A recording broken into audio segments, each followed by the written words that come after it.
Hello അസ്സലാമു അലൈക്കും. അപ്പോൾ ഞാനിന്നിവിടെ ഒരു മാങ്ങൻ്റെ അച്ചാറാണ് കാണിക്കുന്നത്. അച്ചാറെന്ന് പറഞ്ഞാൽ ഇൻസ്റ്റൻ്റ് ആയിട്ടുള്ള പെട്ടെന്ന് ഉണ്ടാക്കാൻ പറ്റുന്ന ഒരു ഇൻസ്റ്റൻറ്റ് മാംഗോ പിക്കിൾ, കടുമാങ്ങ അച്ചാർ എന്നാണ് ഇതിൻ്റെ പേര് കേട്ടോ.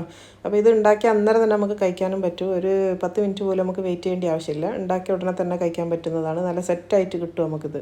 അപ്പോൾ ഞാൻ ഈ ഒരു മാങ്ങ കാണിച്ചതാണ്, ഇവിടെ ഉണ്ടായ മാങ്ങയാണിത്. അപ്പോൾ ഞാനിപ്പോൾ അതിൽ നിന്നാണ് എടുക്കുന്നത് കേട്ടോ. മാങ്ങ പഴുത്തു പോകാൻ പാടില്ല, നല്ല പച്ച മാങ്ങ തന്നെ ആയിരിക്കണം, തീരെ മധുരമൊന്നും വരാത്ത മാങ്ങ ആയിരിക്കണം. അപ്പോൾ ഈ ഒരു മാങ്ങ നമുക്ക് ഇങ്ങനെ ചെറുതാക്കി ഒന്ന് മുറിച്ചെടുക്കണം. അപ്പോൾ ഭയങ്കരമായിട്ട് ചെറുതാക്കണ്ട, ഒരു ഒത്ത വലുപ്പത്തിൽ കേട്ടോ. ഞാൻ ഉണ്ടാക്കുന്ന ഈ ഒരു അച്ചാർ എന്ന് പറഞ്ഞാൽ ഇൻസ്റ്റൻ്റ് ആയതുകൊണ്ട് ഭയങ്കര ചെറുതാക്കി മുറിക്കേണ്ട, ഒരു ഇത്തിരി വലുപ്പത്തിലാണ് ഈ ഒരു മാങ്ങ മുറിച്ചെടുക്കേണ്ടത്. അപ്പോൾ ഞാൻ കാണിച്ചു തരാം. ഇതാണ് ഇതിൻ്റെ ഒരു അരിയുന്ന പാകം എന്ന് പറയുന്നത്. ഈ ഒരു വലുപ്പത്തിലാണ് നമുക്ക് അരിഞ്ഞെടുക്കേണ്ടത്. അപ്പോൾ അത് കണ്ടോ, ഇത്രയും വലുപ്പത്തിലാണ് ഞാനിപ്പോൾ ഇത് അരിഞ്ഞെടുത്തത്. അല്ലാണ്ട് അങ്ങ് കൊത്തി അരിയൊന്നും വേണ്ട, ഈ ഒരു പാകം. പിന്നെ ഈ മാങ്ങക്ക് നല്ല പുളിയുണ്ട് കേട്ടോ. ആ പുളിയൊക്കെ എങ്ങനെ പോക്കാന്നുള്ളതും കൂടെ ഞാൻ കാണിച്ചു തരാം.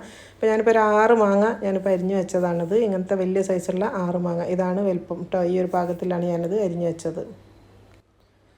പിന്നെ ഈ അച്ചാർ നമുക്ക് ലോങ് ലൈഫ് ഒരുപാട് കാലം സൂക്ഷിക്കാൻ പറ്റും. ഫ്രിഡ്ജിലാണ്, പുറത്തല്ല, ഫ്രിഡ്ജിൽ ഒരുപാട് കാലം വെക്കാൻ വേണ്ടി പറ്റും. അപ്പോൾ ഞാനിപ്പോൾ ഒരു വലിയ പരന്ന പാത്രം വെച്ച് കൊടുത്തിട്ടുണ്ട്. അതിലേക്ക് ആദ്യം ചെയ്യുന്നത് നമ്മൾ ഡ്രൈ റോസ്റ്റാണ്. 2 ടേബിൾ സ്പൂൺ ഉലുവാണ് ഞാനിപ്പോൾ ഇട്ട് കൊടുത്തത്, 2 ടേബിൾ സ്പൂൺ കേട്ടോ. അതേപോലെ തന്നെ കടുക്, അതിൻ്റെ ഉലുവട്ടേനെക്കാട്ടിലും കുറച്ചധികം ഒരു 3 ടേബിൾ സ്പൂൺ കടുകും കൂടി ഇട്ട് കൊടുക്കുന്നുണ്ട്. 2 ടേബിൾ സ്പൂൺ ഉലുവയും 3 ടേബിൾ സ്പൂൺ കടുകും. ഇത് ഇനി നന്നായിട്ടൊന്ന് പൊട്ടണ വരെ നന്നായിട്ടൊന്ന് റോസ്റ്റ് ചെയ്തെടുക്കണം. അപ്പോൾ ഇതിങ്ങനെ തീ കത്തിച്ചിട്ടാണുള്ളത്. അപ്പോൾ ഇതിങ്ങനെ പൊട്ടി തെറിക്കാൻ വേണ്ടി തുടങ്ങും. നന്നായിട്ട് ഫുള്ളായിട്ട് പൊട്ടും. ഉലുവയും കടുകും രണ്ടും പൊട്ടി തീരുന്ന വരെ വെയിറ്റ് ചെയ്യുക. അഥവാ പൊട്ടി പുറത്തേക്ക് പോകുന്നുണ്ടെന്ന് തോന്നിയാലും മൂടി വെച്ച് കൊടുത്താൽ മതി കേട്ടോ. ഇപ്പോൾ ഇത് കണ്ടില്ല, നന്നായിട്ട് പൊട്ടി കഴിഞ്ഞിട്ടുണ്ട്. ഇതിപ്പോൾ ഞാൻ കാണിച്ചുതരാം. ഇതാണ് ഇതിൻ്റെ പാകം. കരിഞ്ഞു പോകാൻ പാടില്ല, എന്നാൽ കടുകും ഉലുവയും ഫുള്ളായിട്ടെല്ലാം പൊട്ടി കഴിയണം. ഇതാണ് പാകം എന്ന് പറയുന്നത്. ഇനി ഇതെന്താ ഫുള്ള് പൊട്ടി കഴിഞ്ഞതിന് ശേഷം നമ്മൾ എന്താ ചെയ്യേണ്ടതെന്ന് വെച്ചാൽ ഇത് നമുക്കൊരു മിക്സിൻ്റെ ജാറിലേക്ക് മാറ്റി കൊടുക്കുക. ഇതിന് നന്നായിട്ടൊന്ന് പൊടിച്ച് കൊണ്ടുവരണം കേട്ടോ. അപ്പോൾ അത് പൊടിക്കാൻ വേണ്ടിയിട്ട് ഞാൻ ജാറിലേക്ക് മാറ്റിയതാണ്. അതിന് പൊടിച്ചെടുക്കുക. ഇനിയിപ്പോൾ ആ സെയിം പാത്രം തന്നെ നമുക്ക് തീ കത്തിച്ചിട്ട് ഒന്നും കൂടെ വെച്ച് കൊടുക്കുക. അതിൽ തന്നെയാണ് ഞാൻ അച്ചാറിടുന്നത്. അച്ചാറിടുമ്പോൾ എപ്പോഴും പരന്ന പാത്രം എടുക്കാൻ നോക്കണേ. അപ്പോൾ അതിലേക്ക് ഞാൻ കുറച്ച് സൺഫ്ലവർ ഓയിലാണ് ചേർത്ത് കൊടുക്കുന്നത്, ഒരു 1/2 കപ്പ് ഓയിൽ. അച്ചാറിടുമ്പോൾ എപ്പോഴും എല്ലാവരും ഉപയോഗിക്കുക നല്ലെണ്ണയാണ്. അപ്പോൾ എനിക്ക് അതിൻ്റെ ചോയ ഇഷ്ടമില്ലാത്തതുകൊണ്ടാണ് സൺഫ്ലവർ ഒഴിച്ചത്. ഒരു 3/4 കപ്പ് വെളുത്തുള്ളിയാണിത്. ഒത്തിരി വലുപ്പത്തിലാണ് മുറിച്ചത്, എന്നാൽ ചെറുതാക്കിയിട്ടല്ല. 3/4 കപ്പ് വെളുത്തുള്ളി അരിഞ്ഞത് ഞാൻ ഇതിലേക്ക് ഇട്ട് കൊടുക്കുകയാണ് കേട്ടോ. ഇനി അതൊന്ന് ചെറിയ തീയിൽ വാട്ടിയെടുക്കണം. എന്നുവെച്ചാൽ വെളുത്തുള്ളിൻ്റെ കളർ മാറാൻ പാടില്ല, എന്നാലിത് നന്നായിട്ടൊന്ന് റോസ്റ്റായി കിട്ടുകയും വേണം. അതാണ് പാകം എന്ന് പറയുന്നത്. ചെറിയ സിമ്മിലാക്കി വെച്ചിട്ട് ഇതൊരു 2-3 മിനിറ്റ് നേരം ഇതൊന്ന് വാട്ടിയെടുക്കുക.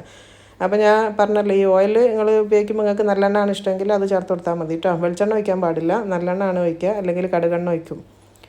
പിന്നെ ഞാൻ ഇഞ്ചിൻ്റെ പേസ്റ്റാണ് ചേർത്ത് കൊടുക്കുന്നത്. ഒരു വലിയ ടേബിൾ സ്പൂൺ ഇഞ്ചിൻ്റെ പേസ്റ്റ് ചേർത്ത് കൊടുക്കുന്നുണ്ട്. കാരണം ഇഞ്ചി കൊത്തി അരിഞ്ഞത് വേണമെങ്കിൽ അതും ഇടാം, പക്ഷേ എനിക്ക് ആ ഇഞ്ചി കടിക്കുന്ന ഇഷ്ടമില്ലാത്തതുകൊണ്ട് ഞാൻ അരച്ചതാണ് ചേർത്ത് കൊടുക്കുന്നത്. ഒരു വലിയ ടേബിൾ സ്പൂൺ ഇഞ്ചി ചേർത്ത് കൊടുത്തിട്ടുണ്ട്. അപ്പോൾ അതും ഇതേപോലെ തന്നെ ഇതിൻ്റെ കൂടെ ചേർത്തിട്ട് നന്നായിട്ടൊന്ന് വഴറ്റിയെടുക്കണം. അപ്പോൾ ഒന്നും കരിഞ്ഞു പോകാൻ പാടില്ല, ചെറിയ തീയിലാണ് ഇത് റോസ്റ്റ് ചെയ്തെടുക്കേണ്ടത്. ഇപ്പോൾ അതും റോസ്റ്റ് ആയതിന് ശേഷം ഞാൻ കുറച്ച് കരിവേപ്പില ചെറുതായിട്ട് മുറിച്ചതാണ്, അതും കൂടെ ഇട്ട് കൊടുക്കുകയാണ്. ഇപ്പോൾ കരിവേപ്പിലക്കൊന്നും അളവില്ല, നിങ്ങൾക്ക് മുഴുവനത്തോടെ ചേർക്കണമെങ്കിൽ അങ്ങനെയും ചേർത്ത് കൊടുക്കുക. ഞാൻ പിന്നെ ഫ്ലേവർ പെട്ടെന്ന് ഇറങ്ങി കിട്ടാൻ വേണ്ടിയിട്ട് കരിവേപ്പില ഒന്ന് ചെറുതായിട്ടൊന്ന് മുറിച്ച് കൊടുത്തതാണ്. ഇനി അതും ഇതിൻ്റെ കൂടെ ചേർത്തിട്ട് നന്നായിട്ടൊന്ന് വഴറ്റിയെടുക്കുക. അപ്പോൾ നന്നായിട്ടൊന്ന് വാടിയെന്ന് കണ്ടു കഴിഞ്ഞാൽ നമുക്കിത് തീ ഓഫ് ചെയ്യാം കേട്ടോ. അപ്പോൾ അത് കളറൊന്നും മാറാൻ പാടില്ല, എണ്ണ തെളിയണം. ഇത് കണ്ടില്ല, എണ്ണ തെളിഞ്ഞിട്ടുണ്ട്, അടിയൊന്നും പിടിച്ചിട്ടില്ല. ഇതാണ് ഇതിൻ്റെ പാകം. ഇനിയിപ്പോൾ ഞാൻ തീ ഓഫ് ചെയ്യാൻ വേണ്ടി പോവുകയാണ്. തീ ഓഫ് ചെയ്തതിന് ശേഷം മാത്രം നമ്മൾ ഇതിൽ പൊടികൾ ഇട്ട് കൊടുക്കാവൂ കേട്ടോ. അപ്പോൾ ഒന്ന് ചെറുതായിട്ടൊന്ന് ഇതായിട്ടുണ്ട്, ചൂടാറിയിട്ടുണ്ട്. ഇനി ഇതിലേക്ക് നമ്മൾ മുളക് പൊടിയാണ് ചേർക്കുന്നത്. ഞാനിപ്പോൾ ഇങ്ങനത്തെ എൻ്റെ കയ്യിലുള്ള സ്പൂൺ എന്ന് പറഞ്ഞാൽ വലിയ സ്പൂണാണ്. അപ്പോൾ അതൊരു 1/2 കപ്പ് മുളക് പൊടിയാണ് ചേർത്ത് കൊടുക്കുന്നത്.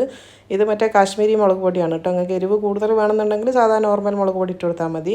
ഒരു 1/2 കപ്പ് മുളക് പൊടിയാണ് ഞാനിപ്പോൾ ഇതിലേക്ക് ചേർത്ത് കൊടുത്തത്. എന്നിട്ട് ഈ ഒരു ചെമ്പിന് ഒരു ചെറിയ ചൂടുണ്ടാവും, ആ ചൂട് മതി ഇതൊന്ന് വാടി കിട്ടാൻ വേണ്ടിയിട്ട് കേട്ടോ. ഇത് തീ കത്തിച്ചിട്ട് ഇത് റോസ്റ്റ് ചെയ്തെടുക്കരുത്. അപ്പോൾ അത് ഞാനതൊന്ന് നന്നായിട്ട് ഇളക്കി കൊടുത്തിട്ടുണ്ട്. അപ്പോൾ 1/2 കപ്പ് മുളക് പൊടിയാണ് ചേർത്ത് കൊടുത്തത്. ഇനി ഇതിലേക്ക് നമ്മൾ സാമ്പാറിലിടുന്ന കായപ്പൊടി ഇല്ല, കായപ്പൊടിയാണ് ചേർത്ത് കൊടുക്കുന്നത്. അതൊരു 3 ടീസ്പൂൺ, ചെറിയ ടീസ്പൂൺ കായപ്പൊടിയാണ്, ഒരു 3 ടീസ്പൂൺ ഞാൻ ചേർത്ത് കൊടുത്തതാണ്. അതും കൂടെ ഇതിൻ്റെ കൂടെ നന്നായിട്ടൊന്ന് മിക്സ് ചെയ്തെടുക്കുക. അപ്പോൾ പൊടികൾ ചേർക്കുന്ന സമയത്ത് ഒരിക്കലും തീ ഓണാക്കി വെക്കരുത്. ഈ ഒരു ചെറിയ ചൂട് കിടന്നിട്ടുണ്ട്, അതൊന്ന് വാടിക്കോളും. ഇനിയിപ്പോൾ നമ്മൾ നേരത്തെ പൊടിച്ച് വെച്ചിട്ടുള്ള ആ ഒരു കടുകും ഉലുവയും പൊടിച്ച് വെച്ച പൗഡറാണിത്. അത് മുഴുവനായിട്ട് ഇതിലേക്ക് ഇട്ട് കൊടുക്കുക.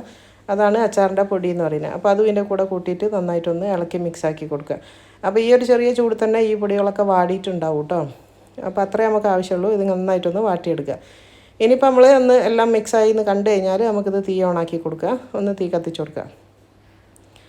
അപ്പോൾ ഞാനിപ്പോൾ ഇത് തീ ഓണാക്കി കൊടുക്കുകയാണ്. ഇനിയാണ് ഇതിലേക്ക് ഞാൻ വിനെഗർ ചേർക്കാൻ വേണ്ടി പോകുന്നത് കേട്ടോ. അപ്പോൾ ഞാനിവിടെ കാണിക്കുന്ന അച്ചാർ എന്ന് പറഞ്ഞാൽ കുറച്ച് ലൂസായിട്ടുള്ള അച്ചാറാണ്. നിങ്ങൾക്ക് കട്ടിയിലാണ് വേണ്ടിയെങ്കിൽ അങ്ങനെ ഉണ്ടാക്കുക. അപ്പോൾ ഞാനിപ്പോൾ ഇതിലേക്ക് ഒരു 1/2 കപ്പ് വിനെഗറും കൂടി ചേർത്ത് കൊടുക്കുകയാണ്. 1/2 കപ്പാണ് ചേർത്തത്. ആ വിനെഗറും കൂടി ചേർത്തിട്ട് നന്നായിട്ടൊന്ന് ഇളക്കി അതൊന്ന് തിളയ്ക്കുന്ന വരെ വെയിറ്റ് ചെയ്യുക കേട്ടോ. നന്നായിട്ടൊന്ന് തിളച്ച് കിട്ടണം. അപ്പോൾ ഇനിയിപ്പോൾ ഞാൻ ഇതിലേക്ക് കുറച്ച് തിളച്ച വെള്ളം കൂടെ ചേർത്ത് കൊടുക്കുന്നുണ്ട്. ഒരു 1.5 കപ്പ് തിളച്ച വെള്ളം കൂടെ ചേർത്ത് കൊടുക്കുന്നുണ്ട്. അപ്പോൾ നിങ്ങൾക്ക് കട്ടിയിലാണ് വേണ്ടിയെങ്കിൽ ആ വിനെഗർ മാത്രം മതി കേട്ടോ, വെള്ളം ചേർക്കേണ്ടിയില്ല. ഞാൻ കുറച്ച് ലൂസിലാണ് ഉണ്ടാക്കുന്നത്, അതുകൊണ്ടാണ് വെള്ളം കൂടെ ചേർത്തത്. ഇനി ഇത് തിളയ്ക്കുന്ന സമയത്ത് നന്നായിട്ട് ഉപ്പ് ചേർത്ത് കൊടുക്കുക. അച്ചാറായതുകൊണ്ട് ഉപ്പ് കുറച്ച് മുന്നിട്ട് നിൽക്കണം കേട്ടോ, കുറച്ച് കൂടുതൽ ചേർത്ത് കൊടുക്കുക. അപ്പോൾ ആവശ്യത്തിന് ഉപ്പ് ഇട്ട് കൊടുത്തിട്ട് നന്നായിട്ട് ഇളക്കി കൊടുക്കുക. ഇനിയിപ്പോൾ വേണ്ടിയത് പഞ്ചസാരയാണ്. ഈ ഒരു ടേസ്റ്റ് ബാലൻസ് ആവാൻ വേണ്ടിയിട്ട് ഒരു 4 ടേബിൾ സ്പൂൺ പഞ്ചസാരയും കൂടെ ചേർത്ത് കൊടുക്കുന്നുണ്ട്. അപ്പോൾ പഞ്ചസാര ഇതിന് നിർബന്ധമാണ് കേട്ടോ. 4 ടേബിൾ സ്പൂണാണ് പഞ്ചസാരയും ചേർത്ത് കൊടുത്തത്. ഇനി ഇത് നന്നായിട്ട് തിളയ്ക്കണം. അപ്പോൾ ഈ ഒരു വിനെഗറും നമ്മൾ ഒഴിച്ച വെള്ളം എല്ലാം ഒരേ ഇതിലാവണം, ചൂടിലാവണം.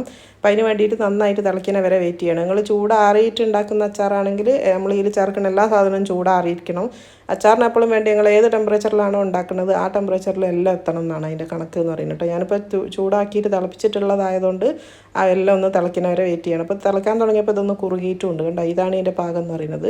ഇനി ഇതിലേക്ക് നമ്മൾ അരിഞ്ഞ് വെച്ചിട്ടുള്ള ആ മൊത്തം മാങ്ങയിലേക്ക് ചേർത്ത് കൊടുക്കണം. അപ്പോൾ ഞാനിപ്പോൾ ഇത്രയും ഉണ്ടാക്കണം എന്താണെന്ന് വെച്ചാൽ ഞാനിപ്പോൾ ഇതിലേക്ക് ഇപ്പോൾ തിരിച്ചു പോകും. അപ്പോൾ പോണ സമയത്ത് കൊണ്ടുപോകാൻ വേണ്ടിയിട്ടാണ് ഇത്രയും കൂടുതൽ എടുത്തത് കേട്ടോ. അപ്പോൾ ചിലപ്പോൾ ഞാൻ തിരിച്ചു പോകും. അങ്ങനെ പോവുകയാണെങ്കിൽ അങ്ങോട്ട് കൊണ്ടുപോകാൻ കൂടി വേണ്ടിയിട്ടാണ് കൂടുതൽ ഉണ്ടാക്കിയത്. അപ്പോൾ അത് നന്നായിട്ട് ഇതാക്കിയിട്ട് ഇത് ചെറുതായിട്ടൊന്ന് തിള വരുന്നവരെ വെയിറ്റ് ചെയ്യണം കേട്ടോ. തിളച്ച് കഴിഞ്ഞാൽ മാങ്ങ അലിഞ്ഞു പോകുമെന്നൊന്നും വിചാരിക്കേണ്ട, ഒന്നും ആവില്ല. ഞാൻ കാണിച്ചു തരാം. അപ്പോൾ ഇത് തിളയ്ക്കാൻ തുടങ്ങിയിട്ടുണ്ട്. ഇപ്പോൾ ഞാൻ തീ ഓഫ് ചെയ്തിട്ടുണ്ട് കേട്ടോ. ഇനി ഇതിലേക്ക് ഞാൻ ഉപ്പ് നോക്കിയപ്പോൾ കുറച്ച് കുറവാണ്. അപ്പോൾ കുറച്ചും കൂടെ ഉപ്പ് ചേർത്ത് കൊടുക്കുകയാണ്. അപ്പോൾ ഞാൻ പറഞ്ഞല്ലോ, അച്ചാർ തിളയ്ക്കാൻ തുടങ്ങുന്ന സമയത്ത് അതിൽ നമ്മൾ ചേർത്ത ഉപ്പ് മാങ്ങയിലേക്ക് പിടിക്കും. അപ്പോൾ ഉപ്പ് കുറവുള്ളതായിട്ട് തോന്നും. അപ്പോൾ ലേശം കൂടെ ഉപ്പ് ഇട്ട് കൊടുത്താൽ മതി. അപ്പോൾ അത് ഉപ്പ് ഞാൻ കുറച്ചും കൂടി ഇട്ടിട്ട് നന്നായിട്ടൊന്ന് മിക്സ് ചെയ്തിട്ടുണ്ട്. അപ്പോൾ ഞാൻ തീ ഓഫ് ചെയ്തിട്ടുണ്ട് കേട്ടോ. ഞങ്ങൾക്ക് കാണിച്ചു തരാം. ജസ്റ്റ് ഒന്ന് തിള വന്നു കഴിഞ്ഞാൽ അപ്പോൾ തന്നെ തീ ഓഫ് ചെയ്യുക. കാരണം ഇല്ലാന്നുണ്ടെങ്കിൽ മാങ്ങ അലിഞ്ഞിട്ട് അതിൽ എന്താ പറയുക, അതിലങ്ങ് അരഞ്ഞു പോകും. അതുകൊണ്ട് തിള വന്നാൽ അപ്പോൾ തന്നെ തീ ഓഫ് ചെയ്ത് കൊടുക്കണം.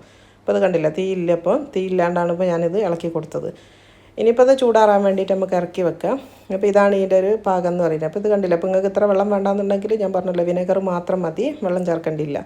അപ്പോൾ ഇതിപ്പോൾ ഈ ഒരു കട്ടിയിലാണ് ഇപ്പോൾ ഇതുള്ളത്. ഞാനിപ്പോൾ സ്പൂൺ കൊണ്ട് കാണിച്ചു തരാം.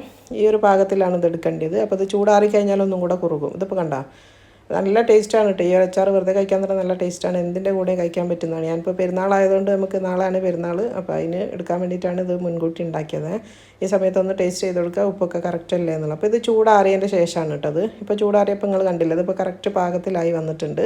എന്നാൽ നമ്മളെ മാങ്ങയൊന്നും അലിഞ്ഞു പോവുക ഒന്നും ചെയ്തിട്ടില്ല. പിന്നെ മാങ്ങയ്ക്ക് നല്ല പുളിയുള്ള മാങ്ങയൊക്കെ ആണെങ്കിൽ ഈ ഒരു രീതിയിൽ ഉണ്ടാക്കുകയാണെങ്കിൽ മാങ്ങൻ്റെ പുളിയൊക്കെ ഒന്ന് ബാലൻസ് ആയി കിട്ടും. വല്ലാണ്ടങ്ങ് പുളിയൊന്നും വരില്ല ഇങ്ങനെ ഉണ്ടാക്കുകയാണെങ്കിൽ.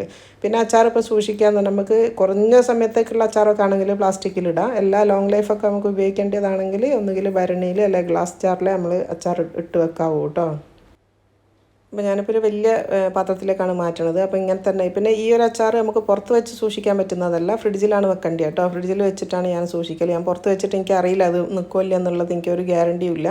ഞാനത് ഫ്രിഡ്ജിലാണ് സൂക്ഷിക്കൽ. അപ്പോൾ ഇത് തണുത്തതിന് ശേഷം നല്ല കറക്റ്റ് പാകത്തിലായി വന്നിട്ടുണ്ട്. അപ്പോൾ ഇപ്പോൾ മാങ്ങൻ്റെ സീസണാണല്ലോ, ഇഷ്ടംപോലെ മാങ്ങ കിട്ടുന്ന ടൈമല്ലേ. അപ്പോൾ എല്ലാവർക്കും ഒന്ന് ട്രൈ ചെയ്ത് നോക്കാൻ പറ്റിയായിട്ടാണ്. അപ്പോൾ ഇൻഷാ അല്ലാഹ് ഇനി നല്ലൊരു വെറൈറ്റി ഡിഷായിട്ട് അടുത്തതിൽ കാണുന്നത് വരെ അസ്സലാമു അലൈക്കും.